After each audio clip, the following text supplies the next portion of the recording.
Okay, so local political life. This is literally, this is all we're focusing on is these three areas, and then you're going to have to get creative on how you talk about them. So at the end of this lesson, if you turn to your booklet, the last page there, you're going to be trying to tell me what you know about the curions, magistrates, and the comitium. Okay? And then after that, we'll be doing some reflection questions. But before we start, it's important to understand that, like all provincial towns, Pompeii and Herculaneum was self-governing in local matters, but is subject to imperial decrees from Rome. So what that means is essentially Pompeii and Herculaneum functioned locally. They had their own way of governing. But if there was a decree coming from Rome, that would have affected all of the empire. Does that kind of make sense? Yep. This is not on your booklet, but this is from Mary Beard. It's something really important to acknowledge, because sometimes people, historians, talk with great confidence about what was going on in Pompeii and Herculaneum, but in reality, most of the information is based off towns nearby. So we must always remember that many of the confident claims of modern scholars about how local government works in Pompeii are drawn not from evidence found in or about the town itself, but from documents that to other, albeit similar communities. So they're sort of lining up similar communities and then saying, this is how governance worked, because there's much more accurate information from those towns that haven't been affected by a volcanic eruption. Okay? So here's a little bit of context. This is something safe to assume. Although there is very little evidence in Herculaneum to outline local political life, it can be assumed that it would have been run very similar to Pompeii, but on a smaller scale. The fact that it's so close in the same region of Campania, we can assume that. Now, local government was divided between the executive arm and the legislative arm, and that's two good phrases for you to use. All right? And the executive arm comprised of 4 magistrates. That's our first reference to the language of the syllabus. So 4 magistrates who were elected annually by the comitium. That's our next word from the syllabus. And in English, the comitium is the electoral assembly. Who do you think was part of the electoral assembly? Not just patricians. Not women. Yep. But, so freeborns, but anyone who is a citizen. So that could be someone who is considered a pleb, but they are a freeborn citizen, and they are still taking part in this. And you'll see with the amount of election slogans, election graffiti, all this stuff promoting elections, that a lot of people in the town took it up. And then lastly, we had the legislative arm, which was the curia, which is town council, which is made up of 100 members, known as the curions. There are 3 words in the syllabus, okay? And this group here, the curia, was a very elite group of society. You had to be an ex-magistrate to join it, you had to be over 25 years, and you had to have a certain amount of wealth to be able to, financially support yourself to become part of that. Once you joined the curia, you were in that council for life, unless you disgraced yourself or you didn't pass the 5-year review. Hey? No take backsies, exactly right. Okay. So, this is what it looks like. For the executive arm, it's a board of 4. Okay, and that was the executive arm of the government, which comprised 2 duoviri, okay, or in singular, duumvir, and 2 aediles.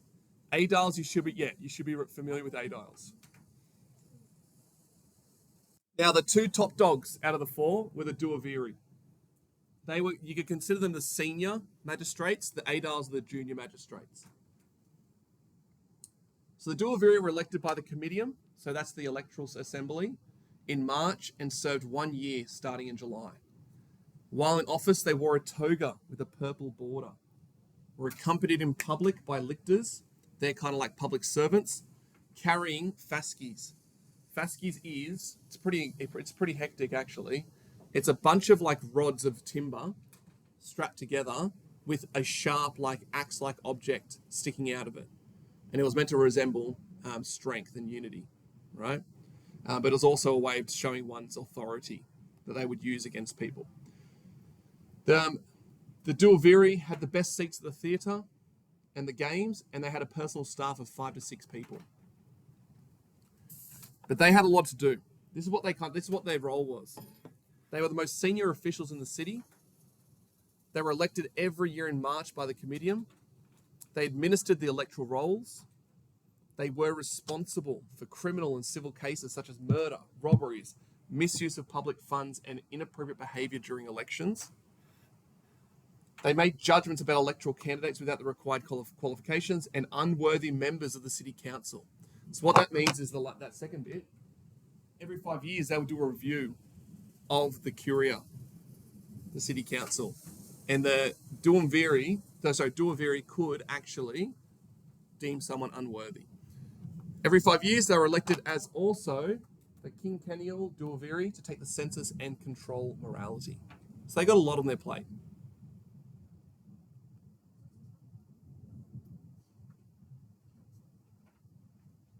That's the Duumviri.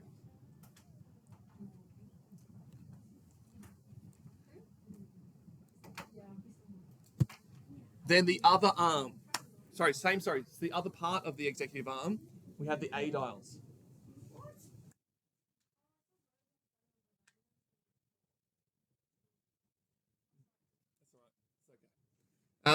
Again, exact same as the Duumviri. They were elected by the Comitium in March and served 1 year starting in July. While in office, they wore a toga with a purple border. They had special seats, not the best seats, but they had special seats at the theatre and games. And they had a personal staff of 3 to 4. So you could, if you wanted to, refer to the Duumviri as the senior magistrates, aediles as junior magistrates. And this is the important part as well. Election to the position of aedile allowed a man to stand for the higher office. Okay, so which meant that they had a better chance of becoming a Duumvir, or be part of the Duumviri. And also the possibility of future entry into the council, which is known as the Curia. Because what is one of the prerequisites of being a member, a decurion within the town council? You have to be what? A citizen, but you also have to be a magistrate in some capacity. So you've got to be an ex-magistrate. If you're not a magistrate, you can't become a member of the town council. And this is their role. Kind of like local council in a way, really. They administered sacred and public buildings. They maintained roads and sewage systems. They regulated markets. They maintained public order. And they sponsored spectacles and theatre.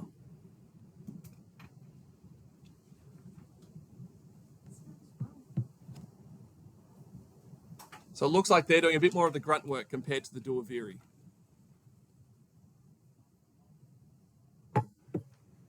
So that's the executive arm. Then we have the legislative arm, which is just two things we need to focus on. There's two things. We have the Comitium and the Curia. So the Comitium is the electoral assembly, and that is including all Roman citizens of the town who met together as a voting assembly. They met together every March to vote. All right? They met once a year in March to elect Duumviri and aediles, so the 4 magistrates that would serve for a year. They may have met in a public building known as the Comitium, which we're going to see in a photo in a moment, in the forum at Pompeii, but they may have also met in a theatre or amphitheatre.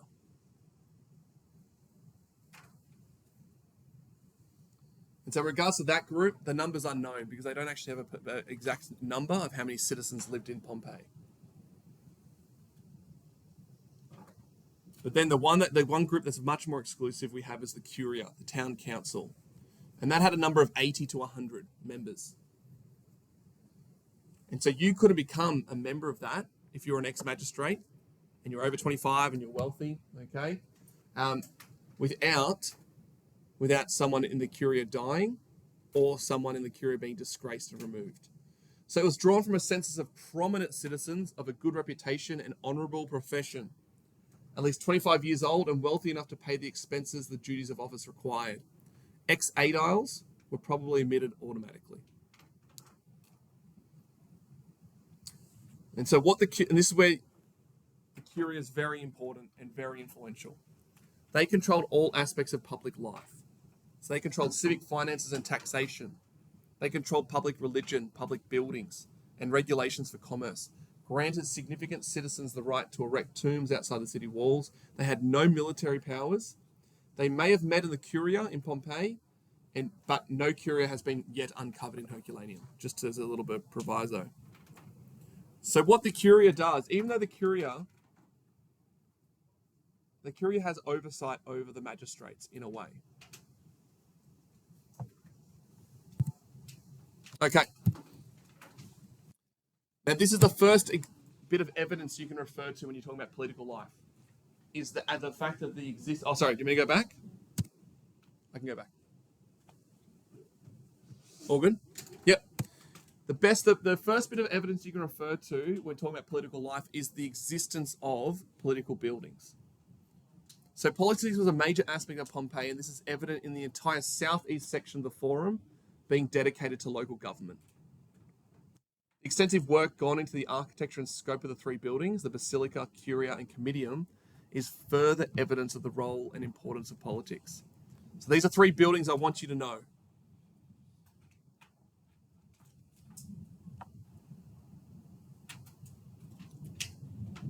So what you got there in your booklet, in this table here, is as we go through each of these, I'm going to show you where in the Forum they are, and then all I want you to do is summarize the information that's next to it. So this is the entire southeast section of the Forum, right? The Basilica, the Comitium, Curia, and then there's other. I can't remember. That's the Aediles, and that's the office for the Duoviri. Okay, you can see that whole section is dedicated to politics in the Forum. Right? So that's the Basilica. Okay, quite a grand building. All right, and that is where it's located, and you can see the grand size of it. Look at the size of it there. It's pretty massive, and the sheer size of it shows that it is extremely important. Okay, so you're not writing all of this down. I just want you to summarize it, right?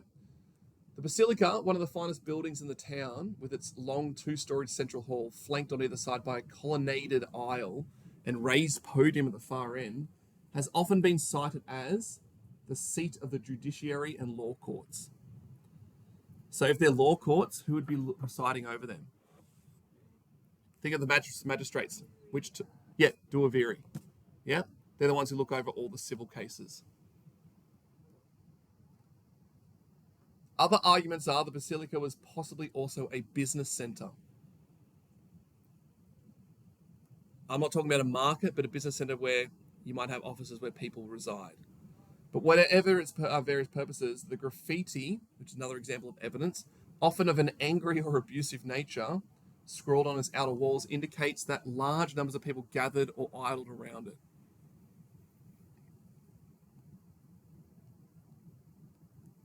And some of the graffiti you find that's been found on the walls of Basilica is just, it's pretty outrageous.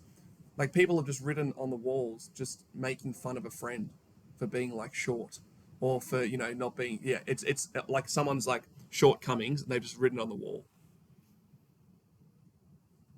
Do you think that like when they did that, people in the future are gonna find this? I don't know. Do you think when people graffiti in the toilet, they're wondering whether people will see that? I don't know. Yeah. I literally think it's just. I don't think much has changed. People are bored and they do that. Do you know about Pam the bird? No. Perth or Adelaide? Perth. Yeah, just people like these bird or the Adelaide like buildings and stuff. Oh. And they got arrested. Wow. They're like huge birds. But now other people are doing it. It's caught on. Pam, I'll look it up. Pam the bird. So the part in bold is probably the easiest part to write down. Yeah. All right. Next up. Yeah, you'll forget we're recording. It's totally fine. Yeah.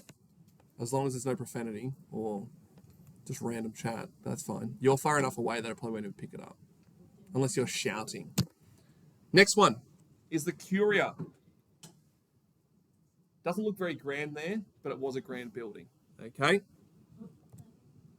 So, the Curia chamber, this one here in the middle, is where the city council is believed to have met. On the left-hand side, the purple dot there is believed to be the Aediles office. Yep. Yep. Yep. And on the right-hand side, where the blue pin is, they believe is the Duoviri office. Hey? Yeah, there you go.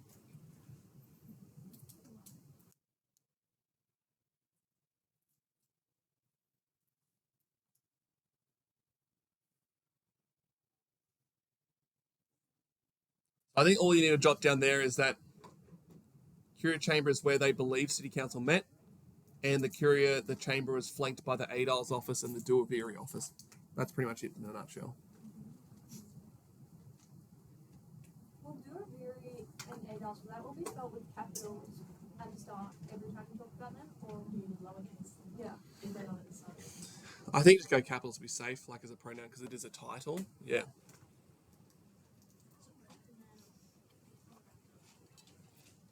Sorry, proper noun. Yes. Yeah. All right. Then we have what's last? Comitium. Yeah. Now, it doesn't look great right now because it's a roofless building, right? But this one is adjacent to the Curia Chamber over here. You can see it's a pretty decent size, even though there's not much left of it, right? So it's a roofless building adjacent to the Curia Chamber. It has been suggested as the Comitium, a place used for the People's Assembly and for town meetings where citizens could question members of the government. The evidence for heavy gates suggests that some meetings might have been quite boisterous, and they would have to close up shop. And then others argue it may have also been used on polling day.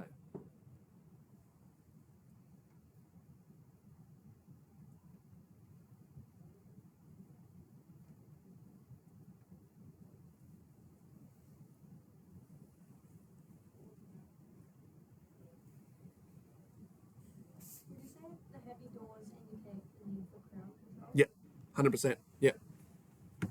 And then when we get to looking at like elections as a key feature of political life, you'll see that a lot of Pompeians got into it. Anyone who's a citizen, it looks like evidence suggests that they were heavily invested. And I wonder if it's also like something that is just exciting each year that you turn up to, and it's a bit of it's a bit of a festival in a way.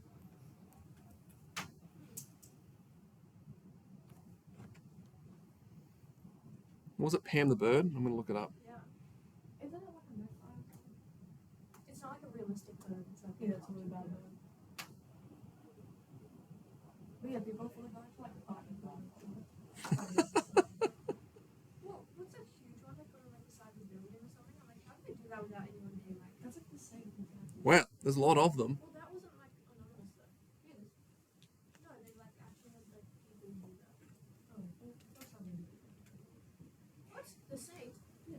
They do the first one. On Castle Hill, no. Yeah, they do it like this one. All right, how are we tracking? Good. So, in addition to political buildings, these are the three things. If you've got to write on like local political life, these are three things you could refer to. You don't have to refer to all of them, but these are three things you could refer to. Okay, that evidence helps us understand. One, the role of Aediles in the running of Pompeii is most evident in inscriptions. And I'm going to show you two examples of that.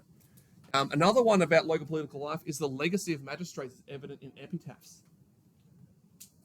They got a lot of epitaphs that after a magistrate dies, outlining all the things they did, okay, for the town.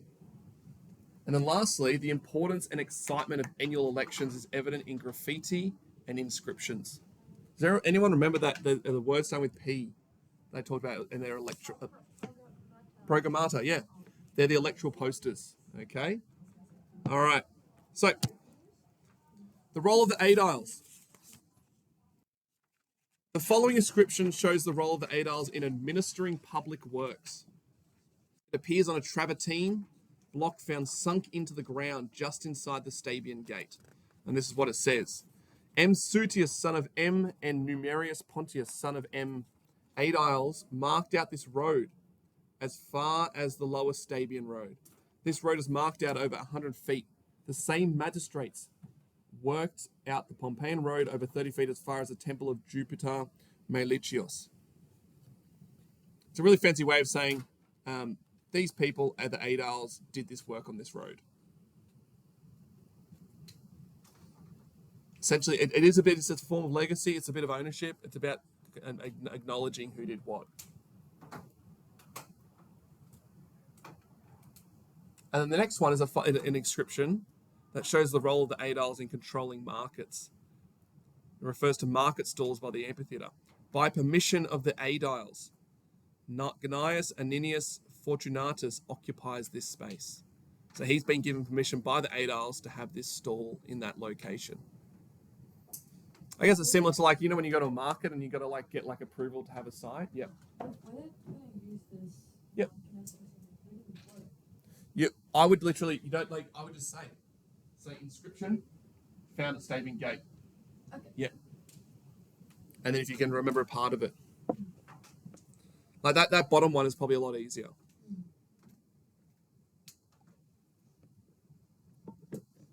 And you could even have, quote, by permission of the aediles, ... Fortunatus occupies. Something really simple. Do we have to write this space? No, you can just leave it like that. Yeah. Yeah. Ew. Okay. But then you have also other evidence through epitaphs of the legacy of magistrates. So in ancient times, the life achievements of a person were often depicted on their tombstones. Most of these consisted of the political roles in which they had held their society.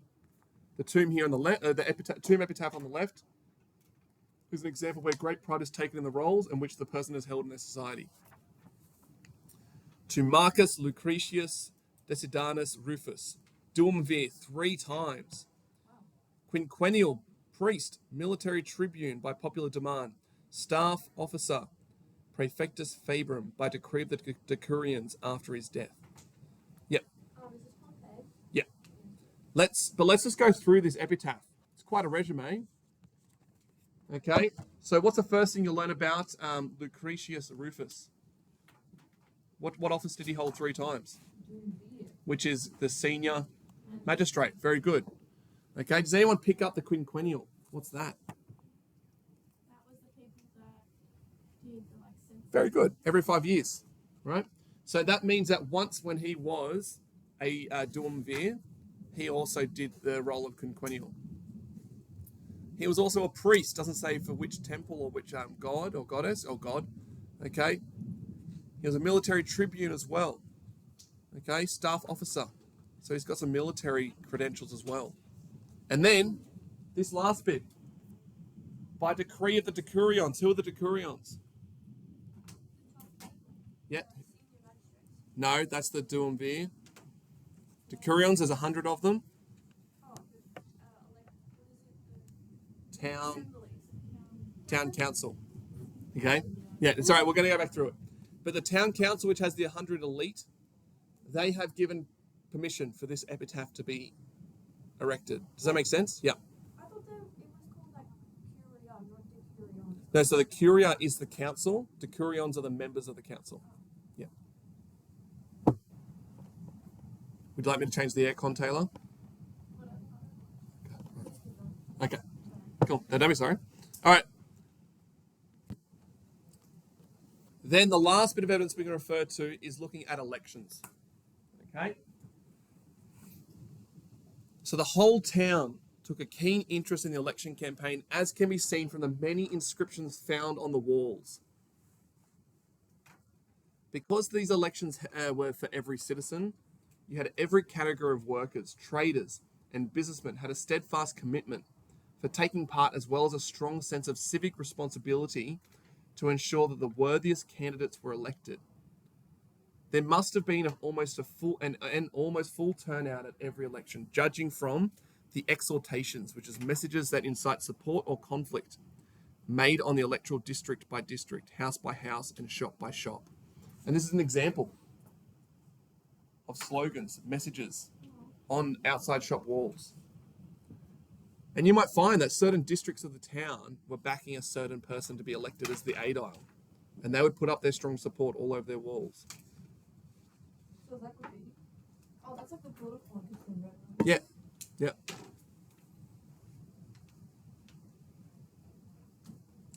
So you could refer that as programmata, almost like electoral posters or slogans.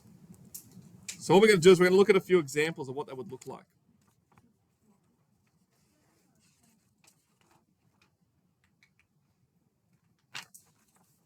Okay.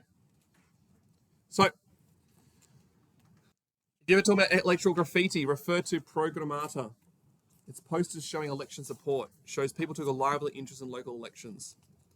Programmata came in the form of slogans painted on shop fronts and streets, usually in red. Another example of it right there.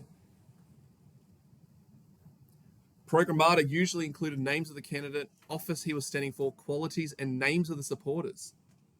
And this is great evidence to use, or further evidence. Around 2,000 electoral slogans have been recorded in Pompeii.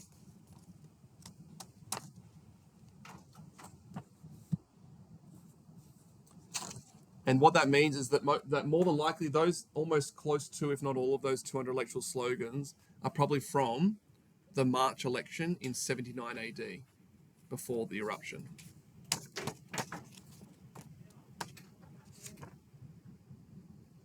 You reckon people, like, the cats will, like, leave graffiti on it as well? Yeah, I just painted over it. Yeah. It's kind of like the equivalent of like the little posters you put in someone's front yard. You know, like for when a council election or like a state election. You know what I mean? Yeah. Yeah. Okay. So here are some examples of what some of the slogans look like. A simple one. I beg you to elect Satrius Quinquennial. And this is referring to the location in Pompeii. You do not need to refer to this in your exam. So if there's like a programmata, Yeah. it's always going to be from Pompeii. Showing candidates' qualities. If integrity in life is thought to be of any use, this man, Lucretius Fronto, is worthy of great honour. Another one showing candidates' qualities. I beg you to elect Gaius Julius Polybius Adile. He brings good bread. A negative one. All those asleep and Macarius ask for Vartia as Adile. The little thieves ask for Vartia as Adile. So these people don't like Vartia at all. And then, okay, we can move on to other examples. These are specific support from individuals. We, Quintus and Sextus Caecilius Iacundus, ask for Seius Secundus as duumvir. So they're personalising it. These two people want this person as duumvir. Euxinius asks you to elect Quintus Postumius and Marcus Serenius Adiles, together with Iustus. Hinulus wrote this. A little tag at the end. Hinulus was here. Okay. Then this is support from occupations. And we know we got the Fullers Guild. That's pretty influential. The Fullers all ask for Holconius Priscus as duumvir. They're the washers. And then we have support from town districts. The Campanenses ask for Marcus Apicius Sabinus as Adile. So you can see the varying degrees of like the programmata, these slogans and calls for support go from simple to personal qualities, from individuals, from occupations, from even districts. Yeah, we got to finish that by, I'll get the jute string at the end of the lesson and attach it all.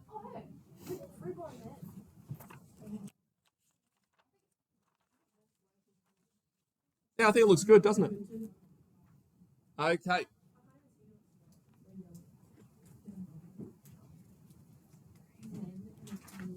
So, although this is not specifically in the syllabus, I want you to understand two other roles: the political voice of the freedman or freedmen, and the role of women. So this is really important. The Augustales were freedmen who had become successful local businessmen. I need to change that. That's going to bother me. Okay. The cult was founded by the Emperor Augustus as a way of allowing freedmen a role in civic life. Freedmen were barred from holding political posts and traditional Roman priesthoods. The imperial cult gave them a chance to contribute to the society that had freed them. They did this by acting as surrogate magistrates and local benefactors. So they were kind of doing like quasi-political roles, but not official. Right? So they might be looking after a certain district and they might help the magistrates, the aediles, okay, by becoming like an unofficial, like, supporter of that district. The thing about being in the Augustalis was that membership was purchased. Therefore, a degree of wealth was required. Again, that is a bit of a discriminator there.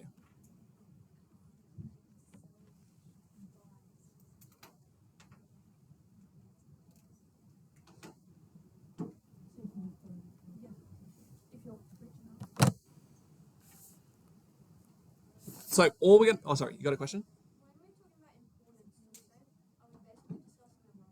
Oh, I'm going to show you in a moment. Yeah. For that text box below, I'm going to show you a picture that will sort of justify why. So, sorry, not in a moment, sorry. But one reason you can justify the importance is that they had, in Herculaneum, this beautiful college of the Augustales, which shows extreme wealth, right? Which means there's a lot of influence. And then in Pompeii, and I'm going to show you on a map, it's very close to the Forum, they have the Temple of Fortuna Augusta. So these are both buildings dedicated to the cult of the Augustales. So yes, they can't be actually a political member, like a senior magistrate or a junior magistrate, but the fact that they could take quasi-political roles and that they were this wealthy means they were definitely influential. And here's an example. So that is in the red pin. That is where the Temple of Fortuna Augusta is. So that photo back here, that one there on the right, is there. So it's really one block away from the Forum. So that kind of demonstrates the importance there. In Pompeii, how close it... Yeah. Is the temple and the college different? Yep. Oh, okay. So they're both buildings dedicated to the cult. Yeah. But you can even see the college in Herculaneum, and it's been preserved really well. But like, I know it's a bit pixelated, you can see it's quite beautiful. Like, you imagine those walls being decorated quite lovely. Look at the columns. Does anyone else think the cobblestone streets just look so nice? Yeah, but like imagine trying to drive a car over there. Yeah, it'd be very bumpy. Yeah. It'd be like a speed bump every single rotation of a wheel. So I think it's more of a pedestrian street. I reckon they would get quite slippery in the rain. Okay. So does anyone want to say what's the evidence of the importance? Yeah, great. In Herculaneum, the college of the Augustales demonstrates their wealth. And then what can we say about Pompeii?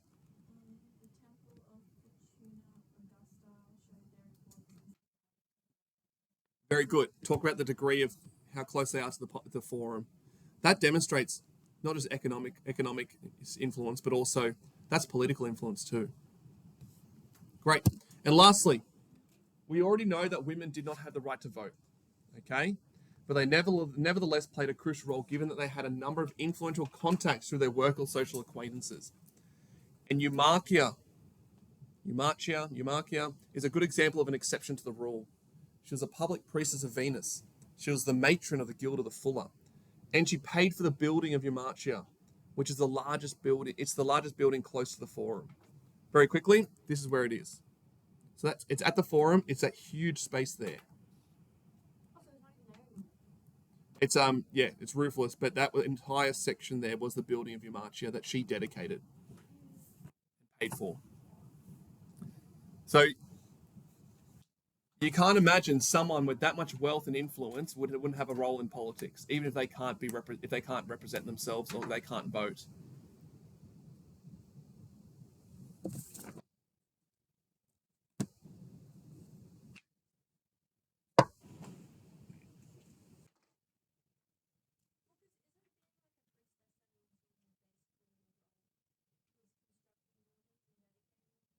Yep. And then you're looking after those buildings in a way too. Yeah.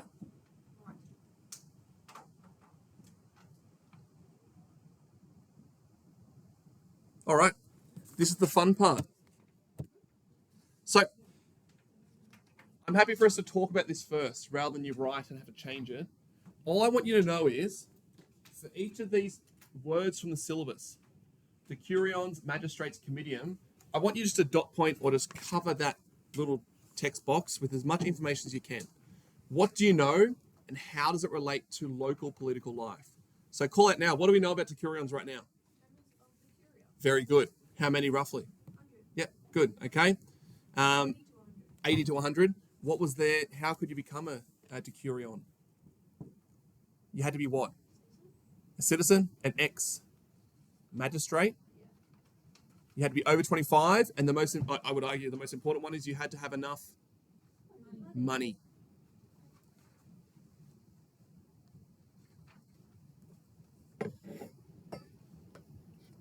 Only in Pompeii, the decurions. Yeah, look, I think that yes, but I think what we can safely assume is that Herculaneum, although on a smaller scale, might have had a similar style of governance. Yeah. Okay. Yeah, but there's not a lot. There's, as Mary Beard pointed out at the start, and there's not enough information to.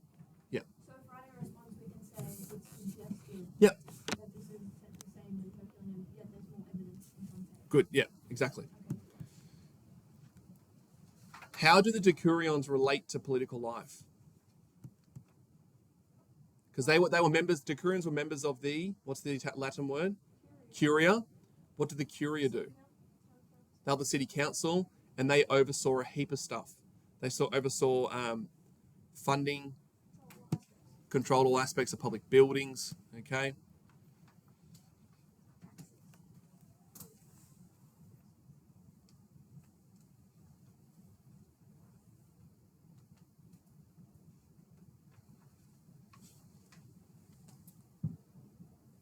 What about magistrates? Two types, two senior, two junior. What are their names?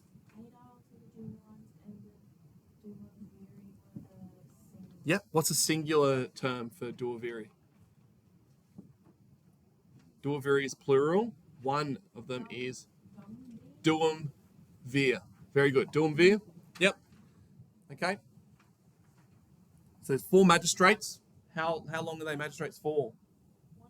1 year. Elected every March, and they take office in July. Or was it June? July. Okay. I think I don't think you need to include all of that in there, but they both have very special privileges, as evident in the seats they have at theatre and games, okay, and the workers for them. How do their positions relate to local political life? What would you say the ADALs? What are the ADALs responsible for? Local council? Yeah, you could say like they're the equivalent of a modern day council. They're responsible for the running and logistics of the town. And then what are the duoviri responsible for?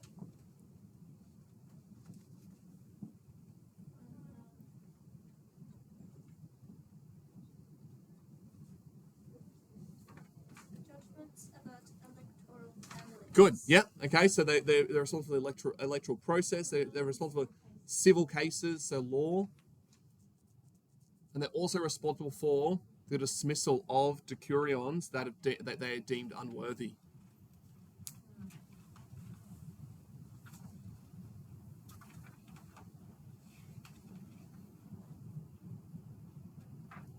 What about the comitium? What's the English word for comitium? Electoral assembly. Electoral assembly is the comitium. Who is part of the comitium? Yep, all citizens can take part in the comitium. All Roman citizens. Yep. No, that freedmen can't take vote. They can't vote. And what's their role? Yeah, every year they vote in who though? Which people? Yeah, the 4 magistrates. Very good. Okay. And then we could also say here that the 2,000 political slogans found in Pompeii indicates what? People were heavily invested in local politics.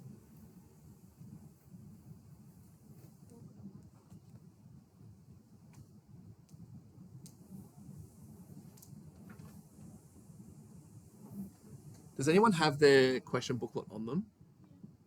Can I just borrow it for you? Because I just want you to get your head around the fact that you may not be asked a question about, let's say, the magistrates or the decurions. I'm just going to read. Hey. Yeah.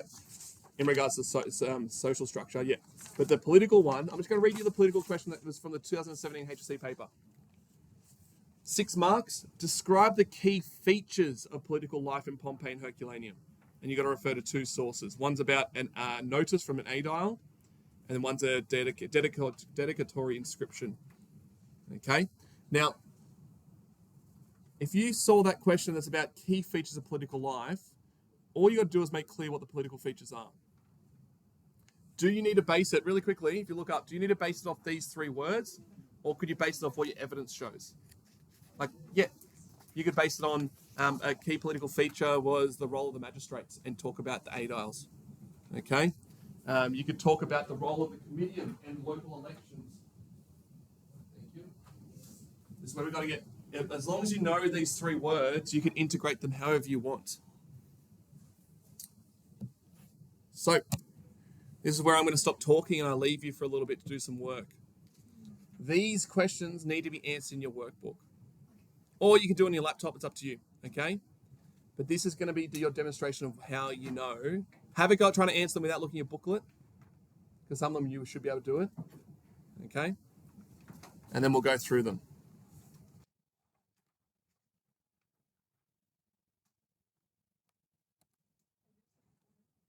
Did I just stop recording? Oh, no, there it is.